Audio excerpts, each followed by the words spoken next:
बिस्मिल्लाहिर्रहमानिर्रहीम। अस्सलाम वालेकुम दोस्तों, कैसे हैं आप लोग? उम्मीद करता हूँ कि आप लोग ठीक होंगे और खैरियत से होंगे। My name is Muzammil Shafeer and you are watching digital defenders. दोस्तों, आज है कंप्यूटर नेटवर्किंग का पार्ट नंबर 11, जिसमें हम लोग जो है वो कोर्स को डिस्कस करने जा रहे हैं। तो बगैर वक्त को ज़ाया किए अपनी टेबल ऑफ कंटेंट की तरफ बढ़ते हैं। तो यहाँ पर हम सबसे पहले कोर्स को डिस्कस करेंगे, उसके बाद टाइप्स ऑफ कोर्स को डिस्कस करेंगे। आगे बढ़ने से पहले एक चीज़ क्लियर करता चलूँ कि यहाँ पर जो हम कोर्स की बात करेंगे, वो लॉजिकल पोर्ट्स की बात करेंगे। हम यहाँ पर फिजिकल पोर्ट्स की बात नहीं करने वाले। फिजिकल पोर्ट्स से मेरी मुराद फायर वायर पोर्ट हो गया, HDMI पोर्ट हो गया, USB पोर्ट हो गया। आज हम इन लोगों की बात नहीं करेंगे, बल्कि आज हम न्यूमेरिक पोर्ट्स जो होते हैं 443, आपने सुना होगा 80 पोर्ट नंबर वगैरह, इन सब के बारे में डिस्कस करने जा रहे हैं कि आखिर ये होता क्या है। तो सबसे पहले अपनी फर्स्ट स्लाइड की तरफ बढ़ते हैं। तो अब हम लोग आ चुके हैं अपनी पहली स्लाइड के ऊपर। यहाँ पर एक डेफिनेशन लिखी हुई है, बिल्कुल चुनूसी। पहले इसको पढ़ लेते हैं, उसके बाद आप लोगों को डिटेल से इन डेप्थ समझाऊंगा। ठीक हो गया? सो फर्स्ट ऑफ ऑल क्या लिखा हुआ है? Logical codes are like the doors on a server that allow different services to run. अब यहाँ पर like doors on server, like वाकई में वो दरवाजे नहीं लगे होते वहाँ पर। Like a doors on server that allow different services to run. कैसे run? Each port has a unique number helping to identify which service a message should go to. ठीक है, अब इसको पहले एक मिसाल से समझते हैं। आपका एक अपार्टमेंट है। ठीक है, एक अपार्टमेंट में भी यू कैन से 3 से 4 रूम होंगे। एग्जाम्पल के तौर पर, वैसे ज़्यादा भी हो सकते हैं, कम भी हो सकते हैं, बट यहाँ पर हम मिसाल कंसीडर करते हैं 4 रूम्स हैं। ठीक है, अब भाई ऐसा है कि हर रूम के अंदर अलग अलग बंदे रह रहे हैं। अलग अलग बंदे तो रह रहे हैं, लेकिन अब किसी बंदे ने अगर मेल सेंड की है, उसको कोई लेटर सेंड किया है या कोई पार्सल सेंड करना है, तो अब बेसिकली होगा क्या कि जो डिलीवरी मैन है वो इस बिल्डिंग पे पहुंचेगा। ठीक है, यानी कि उसको एक एड्रेस मिला हुआ है बिल्डिंग का। अब वो बिल्डिंग पर तो पहुंच गया, लेकिन अब यार वो सोच में पड़ जाएगा कि भाई आगे मैं इस मेल को जो है वो या इस लेटर को कहाँ पे डिलीवर करूँ। मतलब मुझे तो बिल्डिंग तो पता लग गई, लेकिन अगर मैं किसी गलत के दरवाज़ा खटखटा रहा हूँ, उसको डिलीवर कर रहा हूँ, तो उनके तो काम की नहीं है ना चीज़। तो सेम ये पोर्ट्स का कॉन्सेप्ट है। पोर्ट्स क्या करते हैं बेसिकली? एक सर्वर जो होता है ना, वो मल्टीपल सर्विसेज को रन करवाने के काबिल होता है। मिसाल के तौर पर एक सर्वर पर जो है वो SMTP सर्विस भी रन हो सकती है, एक ही सर्वर पर FTP सर्विस भी रन हो सकती है, HTTP भी हो सकती है। तो ये सर्विसेज क्या है? बेसिकली ये अगर आपने प्रोटोकॉल्स की वीडियो नहीं देखी हुई, तो काइंडली अगर मैं सजेस्ट करूँगा आपको, पहले आप वो वीडियो को देख ली। अगर आप मतलब मैं अपने यहाँ पे आई बटन पे अटैच भी कर देता हूँ। अगर आपने यहाँ से समझना किसी तरीके अच्छे से लाइक कॉन्सेप्ट ले लें प्रोटोकॉल्स का, उसके बाद आपको एक बिल्कुल जो है वो मक्खन तरीके से समझ आ जाएगा पोर्ट्स होता क्या। तो यार जिनको पता है ना प्रोटोकॉल्स का, उनको मैं बताता चलूँ कि यार जैसे कि आपको पता है एक प्रोटोकॉल होता है HTTP protocol, hyper text transfer protocol. ये प्रोटोकॉल कुछ सेट ऑफ रूल्स होते हैं जो कि हेल्प करते हैं कम्युनिकेशन करवाने में एक ब्राउज़र की और सर्वर की। और सर्वर से जो है वो वेब की कंटेंट, वेब पेजेस मंगवाने में या उसकी वेब पेजेस का कंटेंट मंगवाने में हेल्प आउट करती है। अब ये एक बात सुनो, वेब पेजेस की कंटेंट किस में सेव है? सर्वर में सेव है ना। तो उन्हीं की बेस पर हमने जो है वो सर्वर्स को नाम दिया हुआ है कि HTTP सर्वर, SMTP सर्वर। तो जो जो प्रोटोकॉल हेल्प करवाते हैं काम करने में, वही सर्वर का रोल होता है। ठीक हो गया? अब देखो यार, एक सर्वर मल्टीपल सर्विस को रन करवा सकता है। जैसे कि मिसाल के तौर पर एक सर्वर पर SMTP सर्विस भी रन हो रही हो, जो कि ईमेल के रेलिवेंट होती है, ईमेल को सेंड और रिसीव करने में हेल्प आउट करती है। ठीक है, तो मे बी एक ही उसी सर्वर पर जो है वो HTTP सर्विस भी रन हो रही हो, जो मैंने अभी आपको बताया। और मे बी एक सर्वर पर जो है वो FTP सर्विस भी रन हो रही हो, जो कि फाइल ट्रांसफ़र की काम आती है।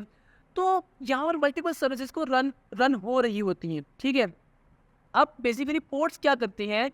पोर्ट्स इन 3 सर्विसेज को जो है वो अलग अलग करते हैं। मिसाल के तौर पर अगर आपको जो है वो HTTP सर्विस को एक्सेस करना है, तो पोर्ट क्या करते हैं कि एक ही सर्वर पर रन होने वाली मल्टीपल सर्विसेज को एक ही सर्विस को डिफरेंशिएट कर देते हैं एक नंबर की बेस पर। ये जस्ट लाइक एक दरवाजे होते हैं, जैसे कि एक सर्वर के अंदर 3 सर्विसेज रन हो रही हैं। अब ऐसा ज़हन में इमेजिन कर सकते हो कि उन 3 सर्विसेज के डोर्स हैं। ठीक है, अब मिसाल के तौर पे सर्वर एक अपार्टमेंट है, उसमें जो है वो 3 दरवाजे लगे हुए हैं। अब जो HTTP का दरवाज़ा है ना वो 80 है, और HTTPS का है वो 443 है। तो अब दरवाज़ों के नाम हो गए, ठीक है। अब क्या होगा कि जब मैं रिक्वेस्ट सेंड करूँगा, ठीक है, मैंने रिक्वेस्ट सेंड कर दी, मैंने रिक्वेस्ट में आईपी एड्रेस को इंक्लूड कर दिया, ठीक है, आईपी एड्रेस को इंक्लूड कर दिया। लेकिन यार आईपी एड्रेस तो हमने पढ़ा था पिछली वीडियो में कि वो तो सिर्फ एक जियोग्राफिकल लोकेशन बताता है कि जो डिवाइस है वो किस जगह में पड़ी हुई है, किस सिटी में है, किस कंट्री में है, बट वो हमें ये तो नहीं बताएगा ना कि हम किस सर्विस को एक्सेस करने वाले हैं। तो यहीं पर हमारे पास एक कॉन्सेप्ट आता है पोर्ट का, ठीक है। तो पोर्ट्स बेसिकली वो यूनिक नंबर्स होते हैं जो कि हर सर्वर के अंदर रन होने वाली सर्विस को असाइन किए जाते हैं। कि जब भी हमें एक सर्वर के अंदर स्पेसिफिक सर्विस को एक्सेस करना हो तो हम उन पोर्ट नंबर्स का इस्तेमाल करते हैं ताकि हम जो है वो अपनी डिज़ायर सर्विस को एक्सेस कर सकें। मिसाल से समझा दो अगली स्लाइड पर। तो चलिए अगली स्लाइड पर चलते हैं। तो देखो यार मैं आ चुका हूँ। अब देखो शुरू में क्या होता है, ये हमारे पास यहाँ यूज़र साइट से यूज़र ने क्या किया, अपने जो है वो सर्च बार में गया, अपने ब्राउज़र में गया, क्रोम में गया, ठीक है। तो उसने लिखा HTTPS, उसके बाद उसका आगे से URL टाइप कर दिया, youtube.com डोमेन नेम लिख दिया। तो यार होगा क्या, रिक्वेस्ट चली जाएगी यूट्यूब के सर्वर के पास, लेकिन उससे पहले जो है वो DNS रेजोल्यूशन होगा। तो DNS रेजोल्यूशन क्या होती है, बेसिकली जो डोमेन नेम होता है उसको IP एड्रेस में कन्वर्ट किया जाता है कि देखा जाता है कि ये जो स्पेसिफिक सर्विस एक्सेस की गई है इसका सर्वर भाई कहाँ पड़ा हुआ है। तो बेसिकली यार हमें ये तो मिल गया, ठीक है, IP एड्रेस मिल गया। तो अब जैसे ही वो गया सर्वर के पास, तो अब भाई वो रिक्वेस्ट जो है वो समझ ही नहीं आएगी कि मुझे जाना कहाँ पर है। अब ये जस्ट मैं आपको समझा रहा हूँ, ये मत समझिएगा कि रियल में बिल्कुल ऐसे ही होता है, इसके ऊपर दिमाग नहीं होता रिक्वेस्ट के बाद, जस्ट एक मिसाल के तौर पर। तो अभी यहाँ पर पहुँच गए सर्वर के पास। अब ये रिक्वेस्ट ने कह रहा है यार कि भाई अब मैं जाऊँ कहाँ पर, या तो 3 सर्विसेज रन हो रही हैं। आपने जो बोला है वो HTTPS है, ठीक है। यहाँ पर SMTP भी रन हो रही है, वेब की सर्विसेज भी रन हो रही है, FTP भी रन हो रही है, मैं कहाँ जाऊँ। तो यहाँ पर नेक्स्ट स्लाइड पे देखिएगा कि कैसा जादू होता है। तो हमने क्या किया, एक पोर्ट नंबर इंक्लूड कर दिया साथ, ठीक है। अब पोर्ट नंबर इंक्लूड कर दिए जैसे हमने किया ना, IP एड्रेस मिसाल के तौर पे ये था यूट्यूब का, उसके बाद 443 पोर्ट नंबर भी एंटर कर दिया। उसके बाद रिक्वेस्ट को समझ आएगी, अच्छा तो यहाँ पर जाना था मेरे, तो सर्वर रिक्वेस्ट को लेगा, उसको पता होगा कि यार ये पोर्ट नंबर जो है ना 443, ये HTTPS सर्विस का पोर्ट नंबर है, ये उसी दरवाजे का पोर्ट नंबर है। मैंने जो रिक्वेस्ट ट्रांसफ़र करनी है ना वो मैंने वेब वाली सर्विसेज को करनी है। मिसाल के तौर पर यहाँ पर अगर मिसाल के तौर पर अगर हमारे पास यहाँ पर HTTPS सर्विस रन हो रही होगी ना, तो ये यहाँ पर HTTPS सर्विस को दे देगा जाकर रिक्वेस्ट, और वो फिर आगे से रिस्पॉन्स जनरेट होगा तो वापस हमारे पास आ जाएगा, ठीक हो गया। और एक और बात कि पोर्ट्स सिर्फ सर्वर साइट पर नहीं मौजूद होते, पोर्ट्स जो है वो यूज़र साइट पे भी मौजूद होते हैं। मिसाल के तौर पर अगर कोई एप्लीकेशन सर्विस को एक्सेस करना चाहती है तो उसके साथ भी पोर्ट नंबर इंक्लूड कर दिया जाता है। वो पोर्ट जो होता है वो क्लाइंट साइड से ऐड होता है, क्योंकि अब मिसाल के तौर पर हमारे एक कंप्यूटर के अंदर वो सारी एप्लीकेशंस रन हो रही होती है। अब जब रिक्वेस्ट जनरेट होकर आएगी तो उस रिक्वेस्ट को भाई क्या पता, कंप्यूटर को क्या पता कि मैंने जो है वो कहाँ पर डिलीवर करनी है, अब ये किस एप्लीकेशन ने मंगवाया था। तो यहाँ पर आता है पोर्ट नंबर का कॉन्सेप्ट, यहाँ पर पोर्ट नंबर यूज़ होते हैं, वो हम आगे बात करेंगे, ठीक है।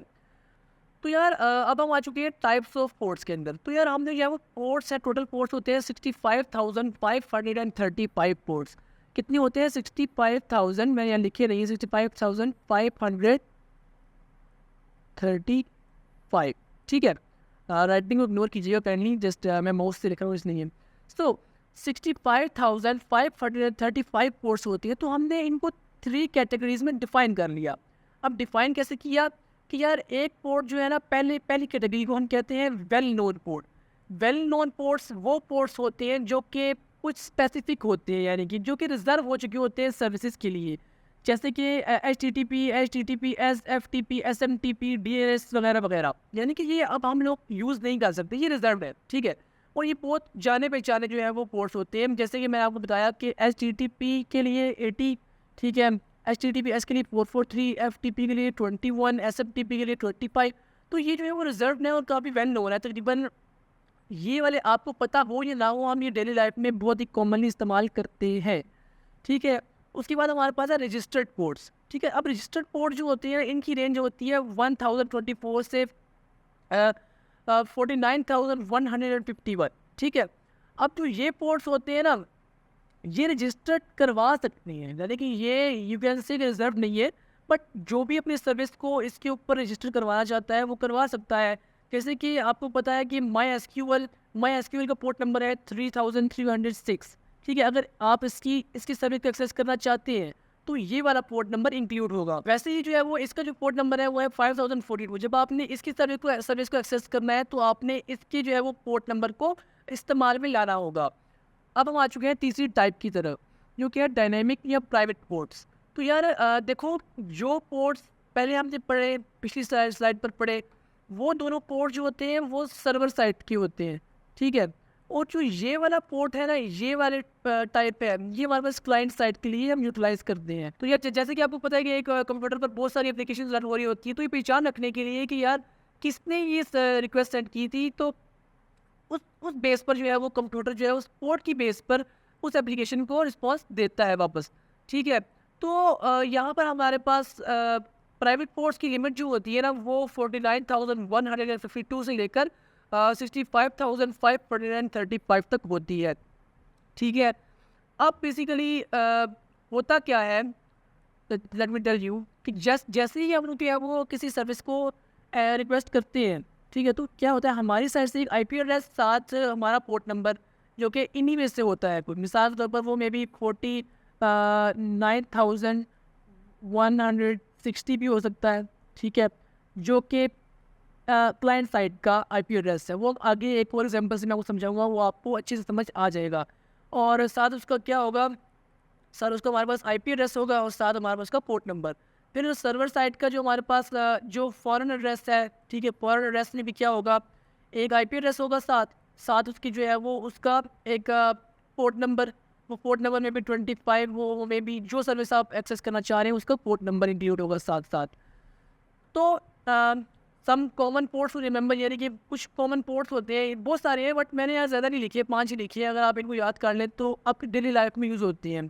पोर्ट्स का कॉन्सेप्ट सिर्फ एग्जाम्स तक लिखने की हद तक नहीं है। अगर आप नेटवर्किंग पढ़ रहे हैं किसी भी पर्पज़ के लिए, साइबर सिक्योरिटी के लिए, किसी भी पर्पज़ के लिए, तो ये पोर्ट्स काफ़ी यूज़फुल होते हैं। ठीक है, तो हमारे पास यहाँ पर FTP, ठीक है, FTP का पोर्ट नंबर 21 होता है। उसके बाद जो है वो SMTP simple mail transfer protocol service का जो पोर्ट नंबर होता है 25 होता है। HTTPS hyper text transfer protocol secure जो सर्विस होती है इसका 443 होता है। HTTP जो होती है हाइपर टेक्स्ट ट्रांसफ़र प्रोटोकॉल, इसका पोर्ट नंबर 80 होता है। DNS डोमेन नेम सर्वर, इसका जो है वो 53 होता है। ठीक हो गया।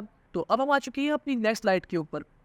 तो यार यहाँ पर अगर आप देखना चाहते हैं कि मेरे सिस्टम के अंदर, मेरे कंप्यूटर के अंदर कौन कौन से पोर्ट्स इस वक्त करंटली यूज हो रही हैं, मैं कौन कौन सी जो है वो सर्विसेज जो है वो यूटिलाइज कर रहा हूँ, तो आप अपना कमांड प्रॉम्प्ट खोलें, उसके अंदर एक कमांड टाइप करें netstat-n।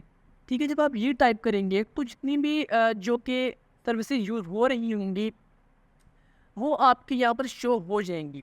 तो उसके बाद हमारे पास यहाँ पर 4 चीज़ें लिखी हैं, वन बाय वन इसको देखते जाते हैं कि क्या लिखा हुआ है। प्रोटो मीन्स प्रोटोकॉल, कि प्रोटोकॉल कौन सा यूटिलाइज हुआ है। देखो यार, अगर आपने TCP IP मॉडल पढ़ा हुआ तो आपको पता है कि तमाम जो प्रोटोकॉल्स होते हैं वो आपस में एक दूसरे के साथ मिलजुल के काम करते हैं। यहाँ पर TCP और IP तो बैकबोन होते हैं, आपको पता ही है, क्योंकि ये ट्रांसमिशन कंट्रोल प्रोटोकॉल ये हैंडल करता है कि यार ये जो ट्रांसमिशन हो रही है ये सेफली हो रही है, इसकी रिलायबल कम्युनिकेशन हो, इस बात को वो मैनेज करता है। तो यार मैंने जो है वो अपना पूरा तकरीबन ये सब पढ़ा चुका हूँ। TCP IP मॉडल वगैरह, प्रोटोकॉल वगैरह क्या होते हैं इसे मैं पढ़ा चुका हूँ। ठीक है, काइंडली वो भी देख लीजिएगा ताकि आपको अच्छे से आइडिया हो जाएगा। तो प्रोटोकॉल हमारे पास TCP, ठीक है, लोकल एड्रेस, तो ये वही वाली बात थी। लोकल एड्रेस मशीन का आपकी वाली पब्लिक IP एड्रेस कौन सा है, तो ये आप IP एड्रेस लिखा है। ठीक है, और उसके बाद ये कोई भी पोर्ट नंबर पिक कर लिया आपके कंप्यूटर ने, ताकि जो एप्लीकेशन को असाइन कर दिए, ताकि जो रिस्पॉन्स जनरेट होकर आए वो इसी पोर्ट नंबर वाली एप्लीकेशन को मिले। ठीक है, नेक्स्ट, और उसके बाद फॉरेन एड्रेस, ये वो एड्रेस है जो कि उस सर्वर के उस डिवाइस का है। ठीक है, वो एड्रेस ये है। उसके बाद पोर्ट नंबर 80 यानी कि HTTP सर्विस को यहाँ पर एक्सेस किया जा रहा है। यहाँ पर 443 यानी कि HTTPS सर्विस को रिक्वेस्ट किया जा रहा है। उसके बाद स्टेट यहाँ पर क्या है, कनेक्शन इस्टेब्लिश हो चुका है, यहाँ पर भी इस्टेब्लिश हो चुका है। तो यहाँ पर इस तरह आप भी एक्सप्लोर कर सकते हैं अपने कंप्यूटर के अंदर कि कौन कौन सी आप सर्विसेज जो हैं वो आपके एप्लीकेशन एक्सेस कर रही हैं। तो ये थी आज एक इंटरेस्टिंग सी वीडियो पोर्ट्स के ऊपर, पोर्ट नंबर के ऊपर। मुझे उम्मीद है कि आप लोगों को वीडियो अच्छी लगी होगी। अगर वीडियो अच्छी लगी है तो काइंडली चैनल को सब्सक्राइब कर दीजिए, वीडियो को लाइक कर दीजिए। मैं अपने इस चैनल पर साइबर सिक्योरिटी का काफ़ी सारा कंटेंट अपलोड करता रहता हूँ। जितने भी नेटवर्किंग रेलेवेंट कॉन्सेप्ट्स हैं मैं पहले बढ़ा चुका हूँ। अगर आप वो देखना चाहते हैं तो काइंडली वो भी चेक कर लीजिएगा। मिलते हैं अगली वीडियो में, तब तक के लिए अल्लाह हाफिज़।